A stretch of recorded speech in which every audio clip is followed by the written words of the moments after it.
Hi bro. Hi. So పాపకి ఒక వ్యాధితో ఇబ్బంది పడతా ఉంటే 16 కోట్లు అవుతుంది ఇంజక్షన్ ఖర్చు అన్నారు కదా. అదే అలాంటి పాపకే ఒకసారి 2023లో అలాంటి వ్యాధి వచ్చినప్పుడు జగన్ ప్రభుత్వంలో 16 కోట్ల విలువైన ఇంజక్షన్ ని ఆయన స్పాన్సర్ చేసిండు. ఆ పాపకి ఇప్పుడు నాకు తెలిసి వ్యాధి కూడా నేనే ఉంటది. బట్ ఇప్పుడున్న గవర్నమెంట్ ఇదే పునర్వికాకి 50 లక్షలు మాత్రమే ఇచ్చిర్రు. అప్పుడున్న గవర్నమెంట్ కి ఇప్పుడున్న గవర్నమెంట్ కి డిఫరెన్స్ ఏంటి అండ్ మీరు దీన్ని ఎలా చూస్తున్నారు? ఒక 50 లక్షలు ఇవ్వడం.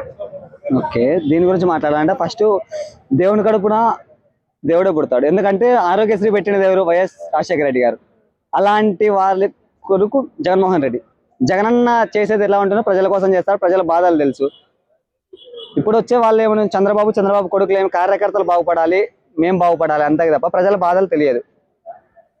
గవర్నమెంట్ నుంచి సొమ్ము ఇస్తే ఎలా వృధా అవుతుందని చూస్తున్నారు తప్ప వాళ్ళ కార్యకర్తల అకౌంట్లోకి వాళ్ళ కార్యకర్తలకి పెడుతున్నారు అంతే. జగన్మోహన్ రెడ్డి అలా లేదు, ప్రజల బాగోగు కోసం చూశారు. అంటే 50 లక్షలు ఇవ్వడం కరెక్టే అంటారు? అంటే 50 లక్షలు సరిపోదు కదా. చెప్తున్నా కదండి, ఎందుకంటే ప్రజలు వీళ్ళకే సరిపోవట్లేదు. ఎక్కడెక్కడ వచ్చిన సొమ్ము అంతా వీళ్ళు దోచుకోవడానికే సరిపోతుంది. నా పాపకేమి ఇస్తారు?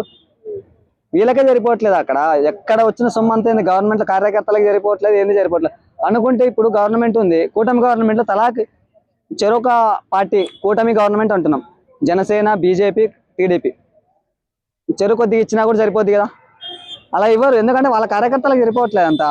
ఇంకో విషయం ఏంటంటే సోషల్ మీడియాలో ఎక్కడ చూసుకున్నా సరే ఈ పునర్విక వీడియో పవన్ కళ్యాణ్ గారి దాకా చేరేలా చేయండి, ఆయనైతేనే సహాయం చేస్తారని ఎప్పుడైతే వీడియో చేయడం స్టార్ట్ చేశారో నేను అప్పుడు అసలైన నిజాలు బయటకు రావడం స్టార్ట్ అయింది. అంటే 2023లో జగన్మోహన్ రెడ్డి గారు 16 కోట్లు పెట్టి ఒక పాపకి ఇట్లనే చేయించింది కదా. బట్ ఆయన చేసుకుంటూ కూడా బయటకు చెప్పలేదు అన్న వార్త ఇప్పుడు సోషల్ మీడియాలో బాగా వైరల్ అవుతుంది. అదే కదండి జగన్మోహన్ రెడ్డి గారి దగ్గర ఉన్నది. చేసినది బయటకు చెప్పుకోరు. ఇప్పుడు ప్రతి ఒక్క పథకాలు అన్ని చేశాడు కానీ బయటకు ఒక్కసారి ఏది చెప్పుకోవట్లేదు. వీళ్ళది పబ్లిసిటీ, ఇది జగన్ అన్నది పబ్లిసిటీ లేదు. ఏది వీళ్ళ గవర్నమెంట్ వచ్చే పబ్లిసిటీకే తప్ప ఏదానికి ఖర్చు పెట్టట్లేదు. జగన్ చేసిన పబ్లిసిటీ బయటకు చెప్పుకోవడం అంతే అంతే. సో ఓకే, ఫైనల్ గా ఆంధ్రాలో మరి కూటమి ప్రభుత్వం యొక్క ఏమంటారు పాలన ఎలా ఉంది? దరిద్రంగా ఉందండి. నిన్న మళ్ళా కల్తీ పాలలాగా 5 మంది చనిపోయారు, 5-6 మంది చనిపోయారు. ఎందుకు చెప్తున్నా? అధికారులు ఏం చేస్తున్నారు, హోమ్ మినిస్టర్ ఏం చేస్తుంది, పంచాయతీరాజ్ ఏం చేస్తున్నారు, అసలు డిప్యూటీ సీఎం ఏం చేస్తున్నారు, ఎవరు ఏం చేస్తున్నారో తెలియదు. వాళ్ళ జేబులు నిండుతున్నాయా లేదా అని చూస్తున్నారు అంతే.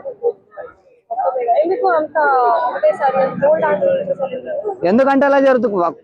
ఏమనుకుంటున్నా, అతను కల్తీ పాలు చేసిన అతను ధైర్యం కల్తీ మధ్యమే దొరికినా నన్ను ఏం పట్టించుకోవట్లేదు, నన్ను ఏం చేయలేదు, వాళ్ళనే ఏం చేయలేదు. కల్తీ పాలు దొరికితే నన్ను ఏం చేయగలుగుతారు అనే ధైర్యంతో మాట్లాడుతున్నారు అంతే.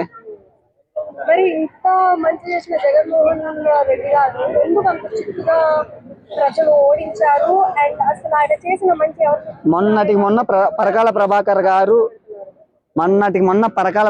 గారు వీడియో బయట పెట్టాడు. ఈవీఎంలు 6 గంటల నుంచి మిడ్ నైట్ 2 గంటల వరకు ఈవీఎం ఓట్ల శాతం పెరిగింది అనేసి. అంతా ఈవీఎం స్కామ్, ఈవీఎం మాయా అంతే. ఓకే.